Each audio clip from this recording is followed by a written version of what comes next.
Estimados amigos, soy Rodolfo Guerrero Martínez para toda la comunidad universitaria, en específico de la División de Estudios Jurídicos del Centro de Ciencias Sociales y Humanidades. Tenemos el gusto de que aquí en el marco de justamente de la División de Estudios Jurídicos nos permita un poco de su tiempo el maestro Esaú Sánchez Pedrosa, quien es experto en Derecho Procesal y nos impartirá una cátedra exactamente hoy en la sala de juicios orales sobre las operaciones con recursos de procedencia ilícita en el sistema jurídico mexicano. Maestro, muchas gracias por permitirnos este espacio. Gracias a ustedes por recibirme. Y justamente un tema que hoy es de vanguardia, saberlo, conocerlo, para que, aunque seas un abogado ya con un tiempo amplio en el litigio, puedas saber todas estas tendencias. De lo contrario, estarás obsoleto, han dicho muchos catedráticos, y que nos pueda explicar un poco de lo que hablará hoy en la conferencia un poco más tarde. Claro que sí. El día de hoy abordaremos un tema de relevancia no solamente nacional, sino internacional.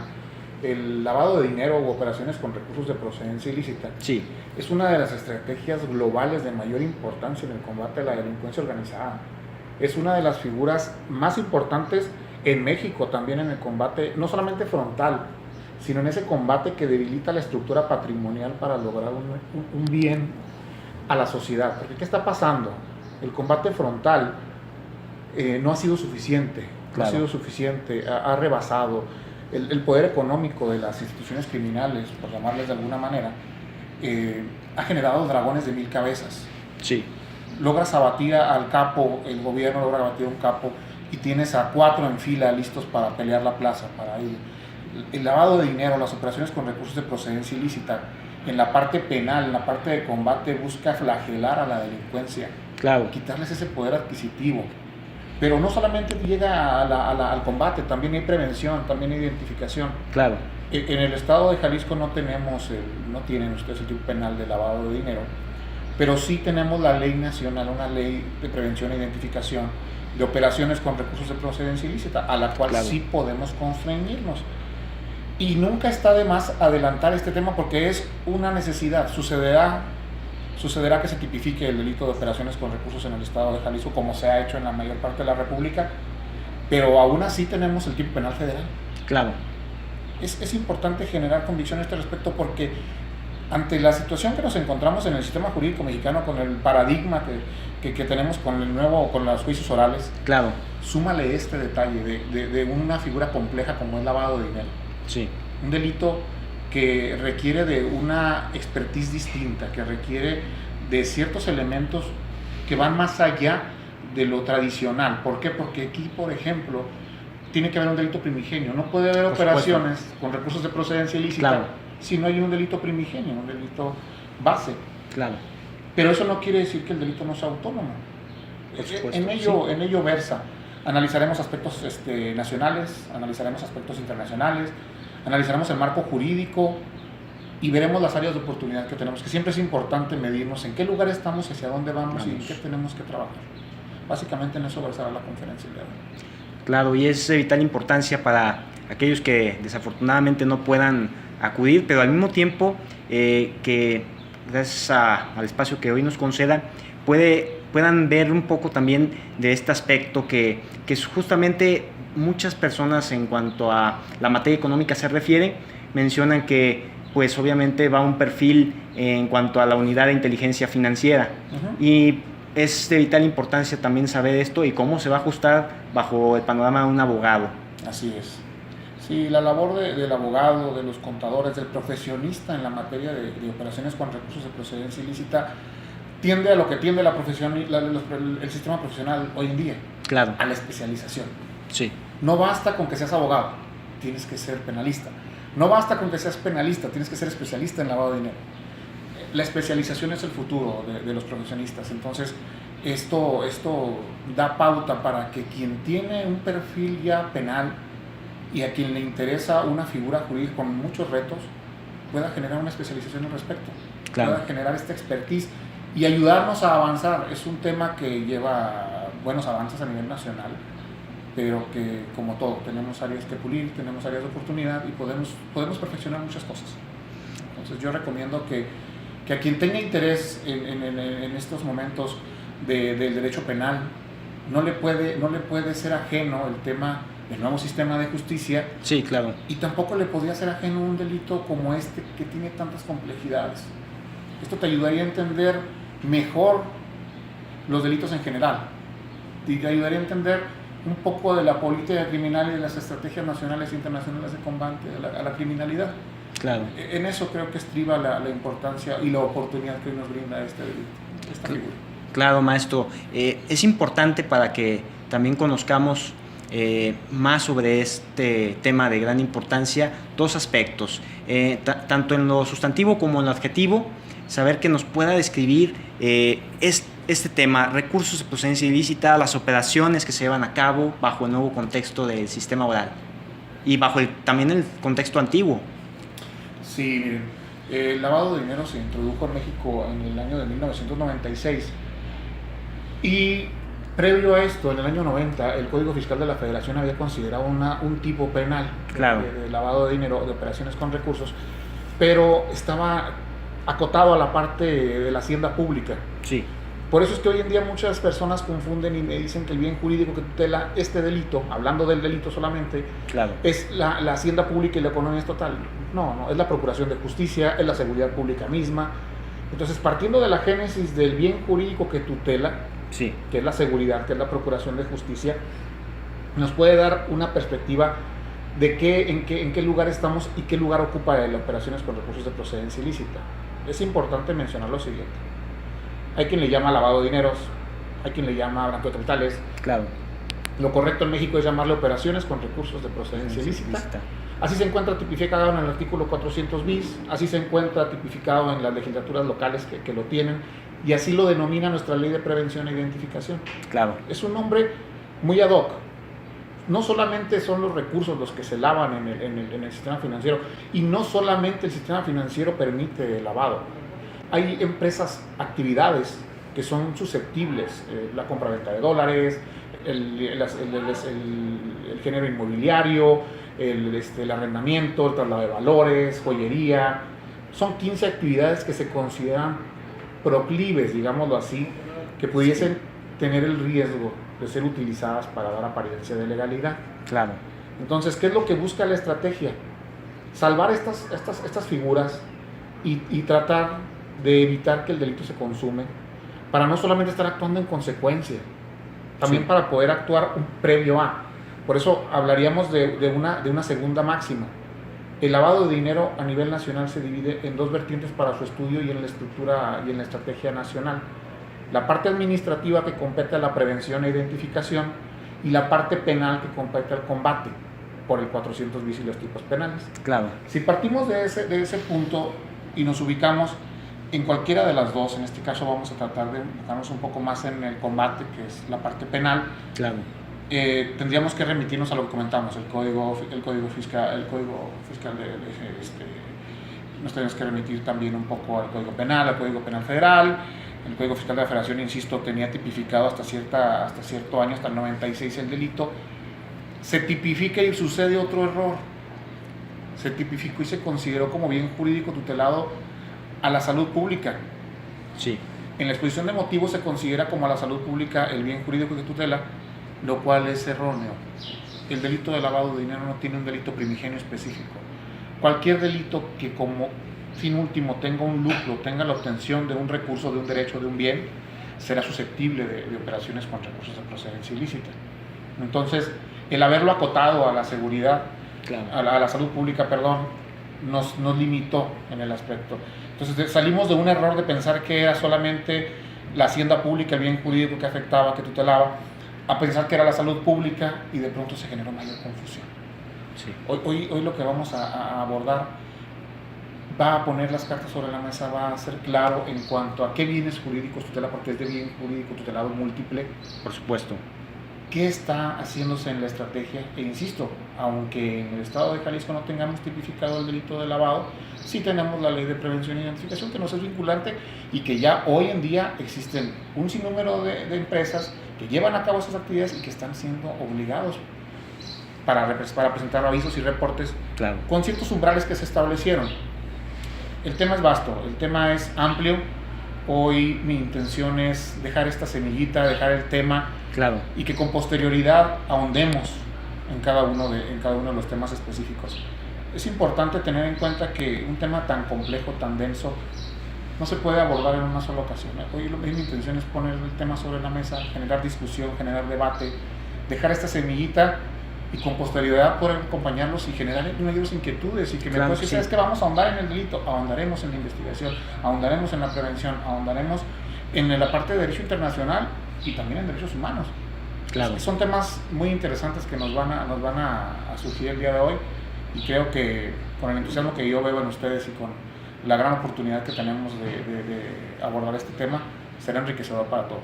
Por supuesto, maestro.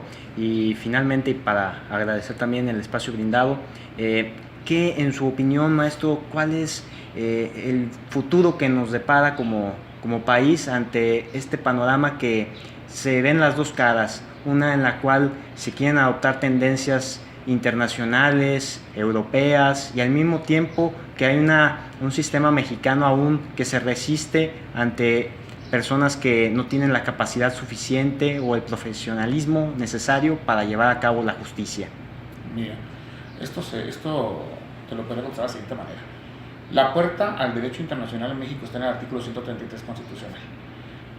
Esta política, lo dije en un principio, no es una política nacional netamente, es una política internacional, pero tampoco quiere decir que nos estén imponiendo una política extranjera.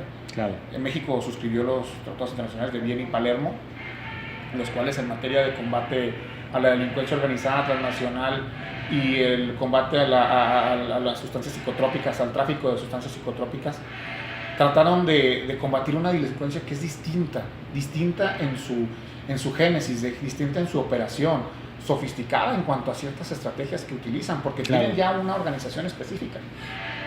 Entonces, ¿qué es lo que se busca? Lo que se busca es afectar de una manera distinta. México no está adoptando un modelo extranjero o no está atendiendo una política extranjera, está atendiendo una política local, a una realidad social. Creo que para nadie es ajeno que claro, las cuestiones de seguridad en México son delicadas. Para nadie es un secreto que hay dinero ilícito que está siendo lavado en el sistema financiero, en las actividades vulnerables en México. Son cuestiones que no nos son ajenas. Creo que sí nos atañe. Insisto, no estamos asumiendo una postura extranjera porque tan solo la denominación específica de operaciones con recursos de procedencia ilícita es, no quisiera exagerar, pero es casi perfecta. ¿Por qué?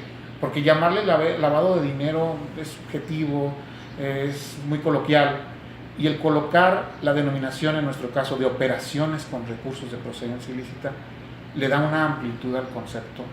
Claro. Lo tropicaliza, lo hace mexicano.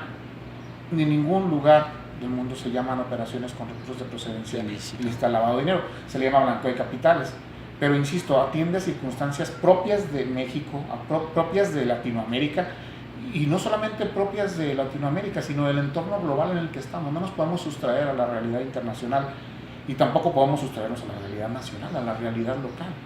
Esta es una estrategia que puede coadyuvar de manera sensible al combate a la delincuencia, puede coadyuvar de manera sensible a que la gente perciba una mayor seguridad en las calles, puede coadyuvar de manera sensible a que podamos generar certeza. ¿Estamos preparados, por otra parte, en cuanto a tu pregunta, en México para esto? Pues estamos trabajando en ello, estamos trabajando en estar preparados. Este esfuerzo es uno de ellos. El difundir la figura es parte del esfuerzo.